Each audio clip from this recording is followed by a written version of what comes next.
On va filmer un peu le cheval. Donc les amis, c'est les 10 ans de l'inauguration de la cour du château. Donc après un spectacle aujourd'hui. Hein.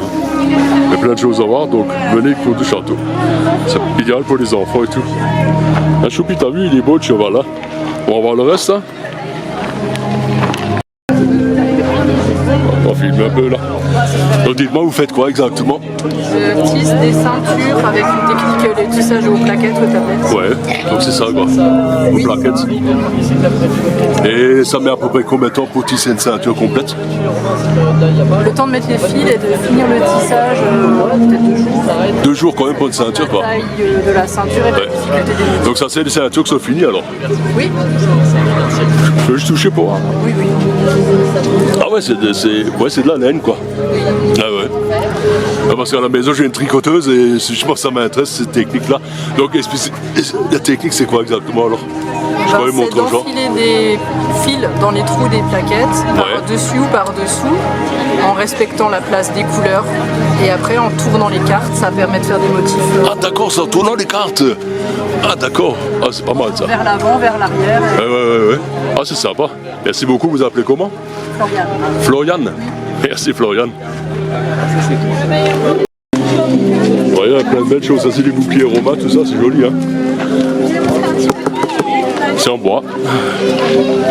Ça là-bas c'est la fouca, ça je vous en ai pas parlé, mais la fouca en fait c'est le bâton que le légionnaire utilisait pour se promener, enfin se marcher et accrocher tout son pardon. Ah, on l'entend pas bien à cause de la musique aussi, hein, et du bruit. Hein. Il avait cette fouca. Ouais, il y a pas mal de choses qui sont intéressantes là. On l'amusait devant chez nous. Les glaives, les jeux de société. C'est beau hein. Là ils sont en train de boire de l'hydromel là.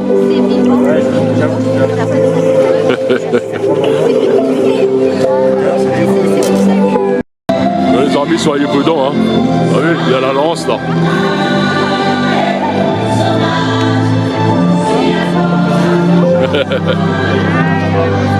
On va filmer un peu là. On va mettre tout ça là. Les sabots, la corne de serre, si on pouvait s'en servir. Bonjour. Bonjour, bon, ton truc à vous c'est quoi? Vous fabriquez des bijoux, c'est ça? Alors moi habituellement je fais la démonstration de perles et de bracelets en verre. En verre?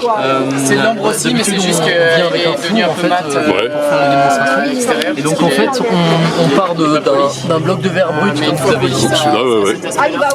On fait en fait comme les Gaulois, c'est-à-dire qu'ils achetaient le verre qui était importé du Proche-Orient. C'était produit en Égypte et en Mésopotamie au cours de la période. Et donc c'est une production de l'homme, hein, c'est pas un verre naturel, ils prennent du sable, un sable qui a du calcium, qui permet déjà d'abaisser le point de fusion. Ils rajoutent du natron, c'est une soude qui est présente dans certains déserts en Orient, qui permet encore d'abaisser le point de fusion. Parce que la silice, on est dans les 1750 degrés, si ma mémoire est bonne. Ça, je pense que je parle de la silice, ouais. C'est assez élevé, et en fait là, à partir de 800, on a un verre qui à partir de 800 degrés commence déjà à ramollir, à devenir un peu comme du caramel. Ça, on peut déjà le découper avec les ciseaux spéciaux là et commencer à le former quoi. Non, alors on le fait à chaud. Ouais, la chauffe. On le fait à chaud, ouais. Mais donc on a les oxydes métalliques aussi pour la couleur. C'est de la roche. Et donc à partir de ça, donc ça traverse la Méditerranée par bateau, c'est emmené par sur des péniches, sur des bêtes, dans des charrettes, etc. par les commerçants. C'est vendu aux artisans qui vont le casser en petits morceaux. On va le montrer, comme ici. C'est beau hein. Donc ça c'est le bleu le plus aimé par les Gaulois, c'est le bleu de cobalt. Ils ont beaucoup avec les carrelages et tout, les mosaïques qui faisaient les fresques et tout en carrelage là, c'est... Alors, il n'y a pas... Non, nous on fait période gauloise, c'est avant les Romains. Ouais. Mosaïque c'est plutôt romain. Romain, ouais, plutôt romain, ouais, exact. Les mosaïques c'est... Alors je suis pas un spécialiste, mais c'est plutôt de la poterie qui est émaillée. Mais là c'est vraiment juste du verre. C'est beau hein. Et donc à partir de ça, on va travailler en fait le verre à chaud. Une fois qu'il ramollit en fait, on va le faire ramollir sur un ferré comme ça. On va pouvoir enrouler en fait le verre sur un second ferré. On va l'enrouler comme ça va coller. C'est un peu le même principe que les verreries qui font où ils soufflent dedans et tout, il faut gonfler et tout. C'est ça, mais il n'y a pas encore de verre soufflé à cette période. Ah, cette époque-là, ils ne connaissaient pas encore. Et donc, à force de l'enrouler et de tourner à chaud, ça se régularise et ça devient une perle comme celle-ci.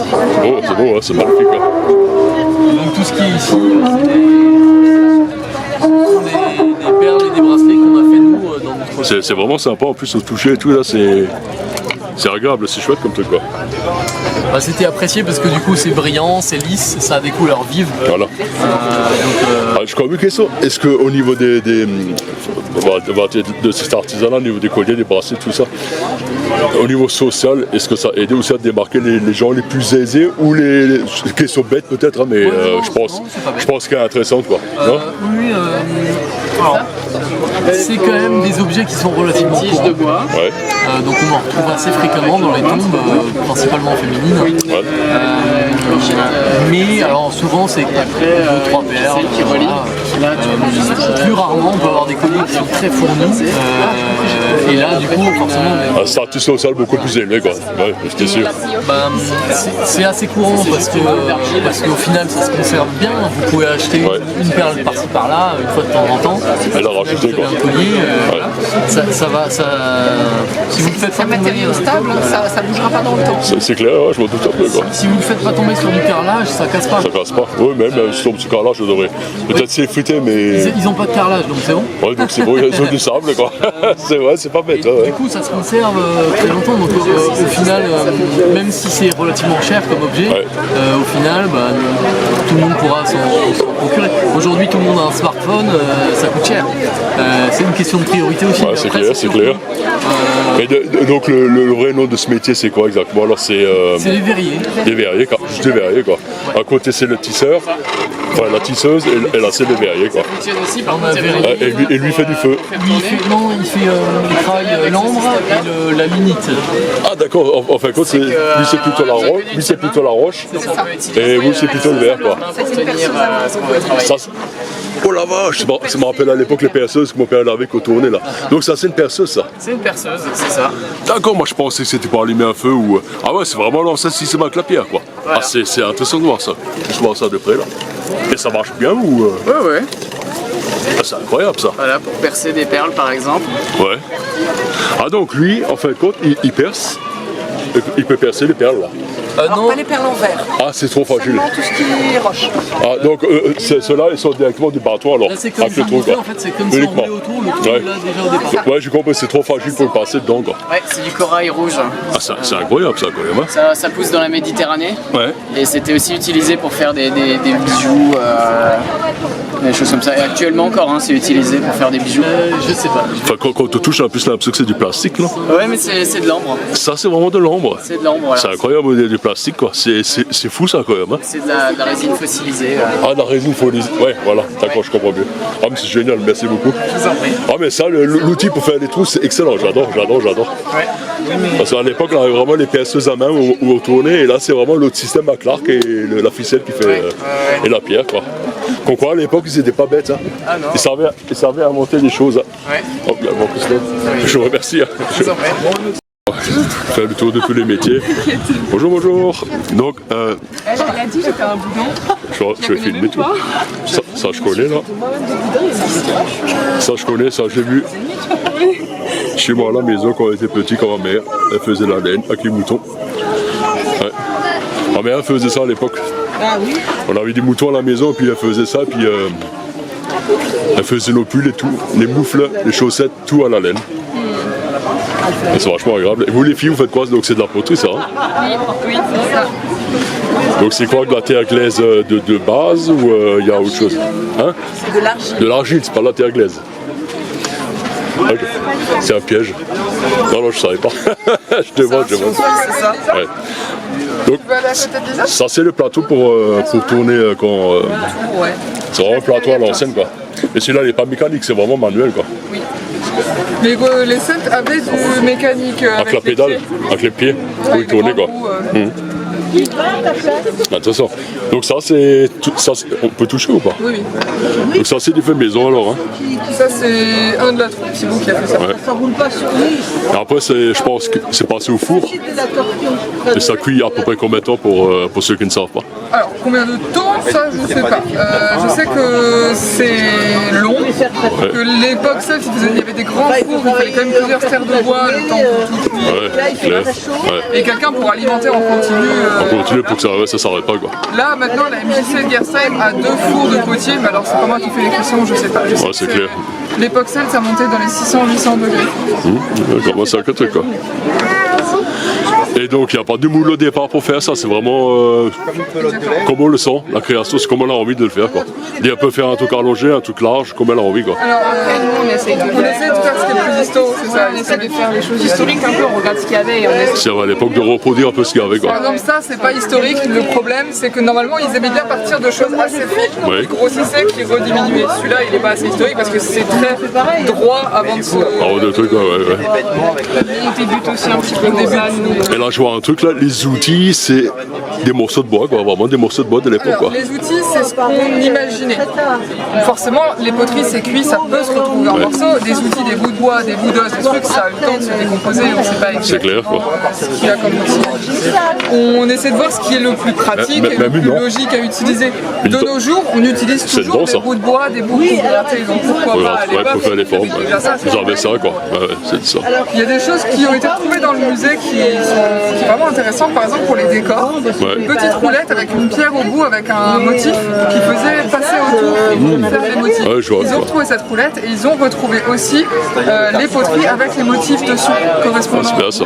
Ils sont sûrs que Il y a pas mal de choses intéressantes dedans, bah ouais. Ça, c'est super. C'est un poncho. Ouais. La petite, elle est plus intéressée par le chien que la choupie. Ok, merci beaucoup. Hein. Qui vient tout le temps, c'est lourd. Quand le monsieur est en train de faire une blague, il n'y a pas d'enfant blessé. Hein. Donc ça, là, c'est le coin des guerriers, là. Voilà.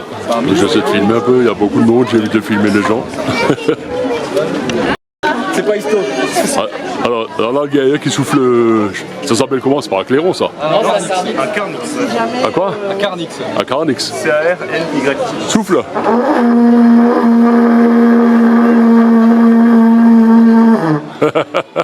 Allez, voilà, C'est excellent. troisième fois, tu vas y arriver. Non, j'y Oui, arrive pas. si, tu arrives. Allez. Jusqu'à les foudres mortes.